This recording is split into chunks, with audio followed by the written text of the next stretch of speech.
Okay, here's the video of the 33 engine, and I'm going to kind of zoom in and talk to you about the different things I've done and show you kind of where I am and what I think I need to do next.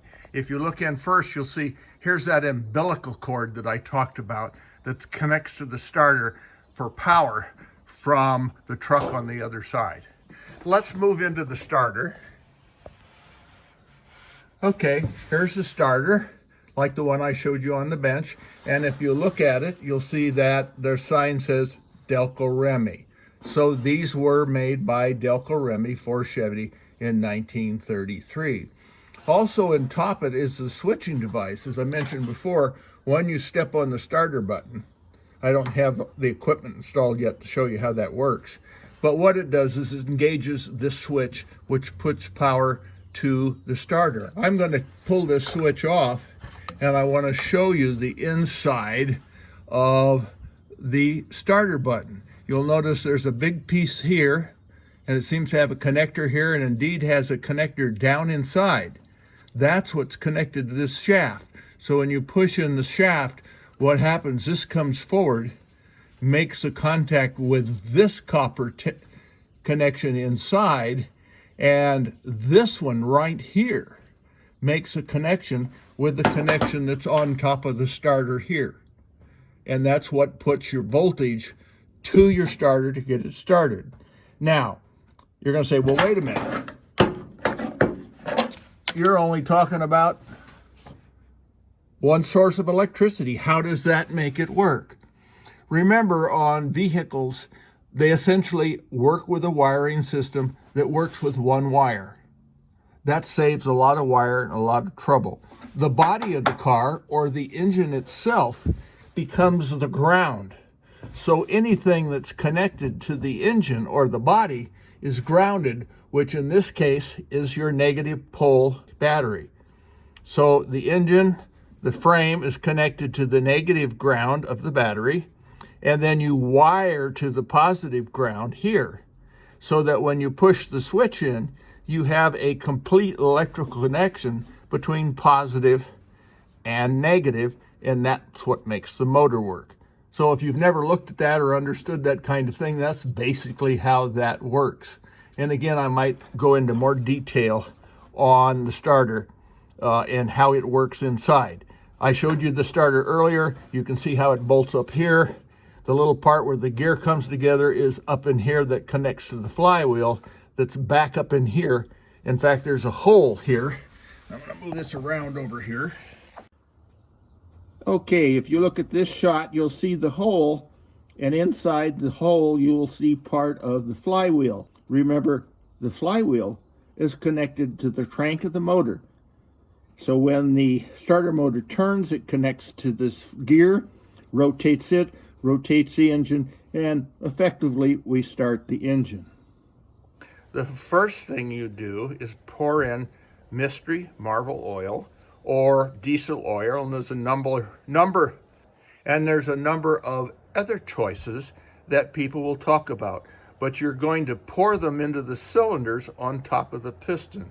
Okay, if you look at this engine, you'll see 6 dark holes in that gray section that runs right through the middle of this screen. Those are the holes to the cylinders, which is different than the Model T, because the Model T, they're on top of the engine, which makes this very easy to pour fluid in.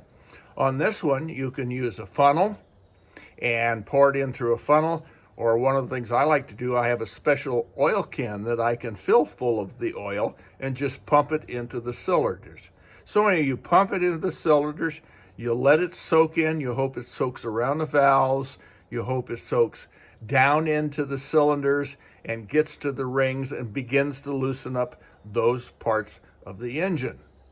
In many cases, that's enough. And the next time the starter is cranked, the engine will turn over. The next thing I'm going to talk to you about are the lifters.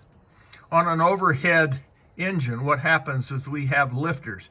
These little push rods here rest on a cam that's down further in the engine.